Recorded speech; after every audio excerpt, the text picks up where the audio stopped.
topic at hand is important and should not be taken lightly.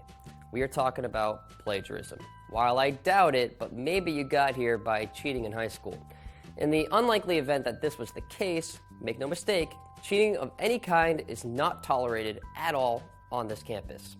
The disciplinary consequences are far greater now than they were back in high school. So why is it that every year college students will still cheat or attempt to cheat in order to get ahead? Well, there are plenty of reasons, but none of them are good and none of them matter. More often than not, the main object of plagiarism or cheating is simply to get a better grade. What does this look like? What counts as plagiarism or cheating? First, getting help from others is cheating. This doesn't mean asking for guidance or going to your academic support center for help. No, this kind of help usually involves paying someone else to do your work for you. Secondly, helping others is cheating. Again, if you rock at math and your roommate is struggling to understand a calculus equation, by all means, help him or her. Teach your roommate a thing or two, but if he or she offers to pay you to complete homework, a project, or an assessment, that is cheating. Bear in mind, payment doesn't necessarily involve the exchange of money. Payment can include beer, food, or anything else that is clearly there to compensate for your efforts. Think you're real crafty and know how to scam the system? If you think you've thought of a new, inventive way to cheat, forget it. Teachers and campus administration have been here a lot longer than you. They have seen it all. In fact, there's even software designed to catch plagiarized content or recycled papers from previous semesters.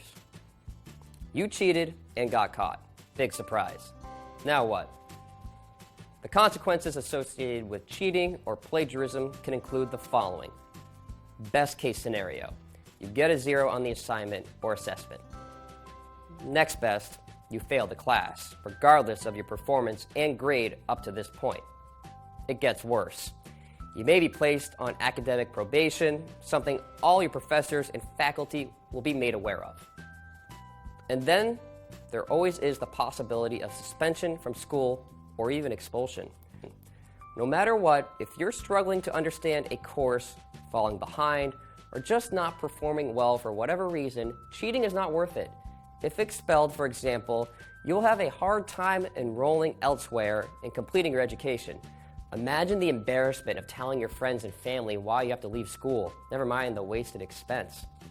Other long-term consequences might involve having to explain to your prospective employer why you changed schools midstream or why it took you extra time to complete your degree.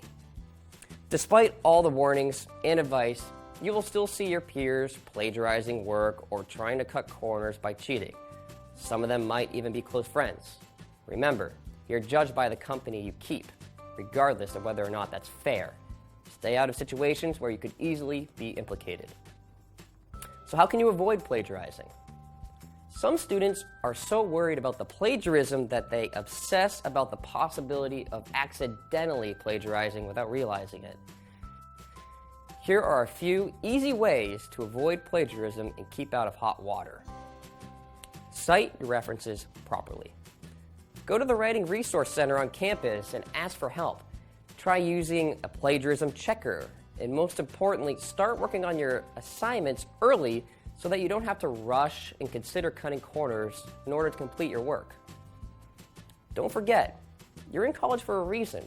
Sure, there is a lot of hard work involved, but you were accepted to this school because you have great thoughts and ideas of your own. Share them and you'll stay on the path to success. Always be an original.